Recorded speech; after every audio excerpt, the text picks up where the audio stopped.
we're starting with the best one because, man, after Gray Area 2019, I saw an album that made my top 10 of the year, and just a really thoughtful, introspective, and well made album from an up and coming.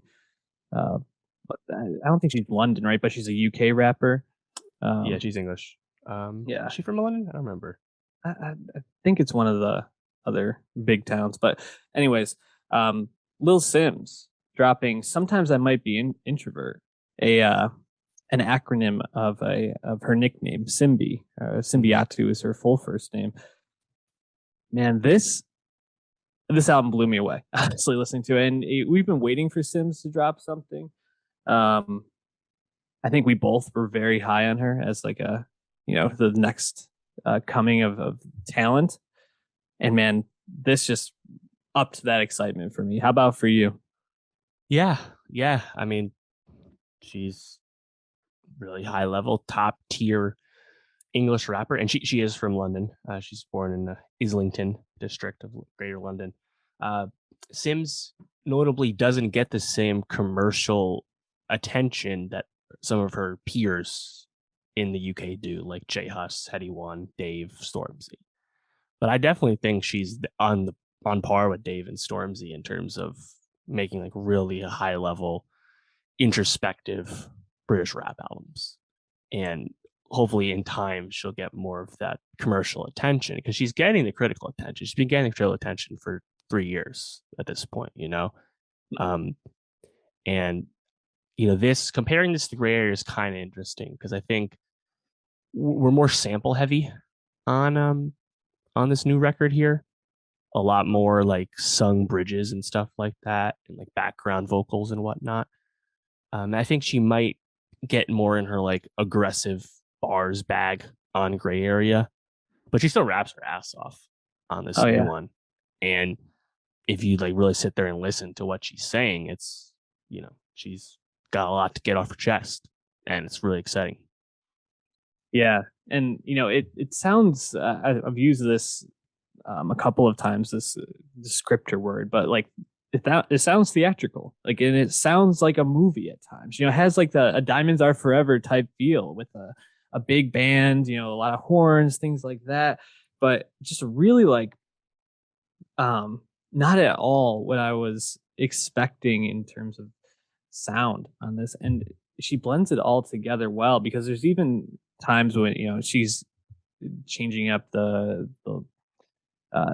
the bigness of it. Sometimes the songs feel smaller, more intimate, more personal. Something like Two Worlds Apart, a little more toned down, a little bit smoother, but something that really just is so impressive because it's just a pleasure to listen to. And there's not really a time on the album when you feel as if things are disjointed. It all flows, but somehow she's like taking you on this ride from big moments to small moments really expertly. And this was produced, I think, almost completely by Inflow is the producer. Same thing And as Gray Area. it just they have a great working relationship because I think he really understands what she's going for and is able to like bring that to her. And man, I don't know. I did not expect to be talking about a Drake and a Kanye record, but be most impressed with Lil Simz album. Just was not at all what I expected where I expected to be at today. Hit me with the moments that you were most taken by. I definitely like the beginning more. Right off the bat with Introvert, the snares at the start of that gave me some serious "I'll make a man out of you" Mulan vibes before the yeah, for the horns come in to switch it up. But in general, just like the production from Inflow is very very rich and very cinematic, as you said. I like the Cleo Soul vocals both on Introvert as well as Woman. For whatever reason, she's not featured credited on Introvert. And just it's a lot of stuff like that, right? It's like the bridges and like the intros of these songs have like these really interesting touches, like on Little Q Part 2 is like this like la la part. It's just like these like sung stuff. And it kind of reminds me of like what Pete Kanye would do, right? And just bringing in Mm. lots of these this like really intentional arrangements and stuff, you know. Um, I think it sounds awesome. Funny enough, Emma Corrin of Netflix's The Crown fame has like some repeat appearances in a lot of these interludes at the end of some tracks. And I don't know if I needed all of that. Like, I could have just kept it moving, but just because I think it distracts from like Little Sims. But um, yeah, I think the beginning run, Introvert, Woman, Little Q Part Two, Standing Ovation as well. A Hmm. lot of joints on here.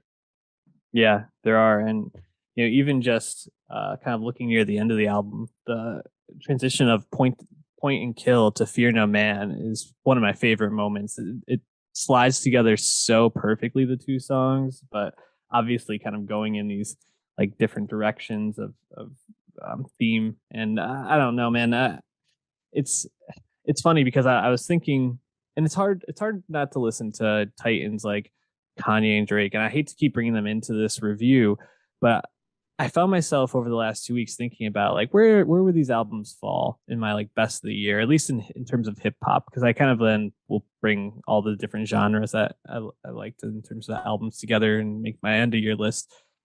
I'm still Tyler number one, but man, Little Sims I think is clearly my number two favorite album of this Mm. year, and I'm just really impressed with her. So we'll see if that lasts. I think the listenability is a major part of it. I found myself going back to Call Me If You Get Lost a lot, and we'll see if sometimes I might be Introvert has that same replayability, but Yeah. just really impressed with her. So looking forward to whatever comes next for her. Hopefully she'll take her time and make something great again.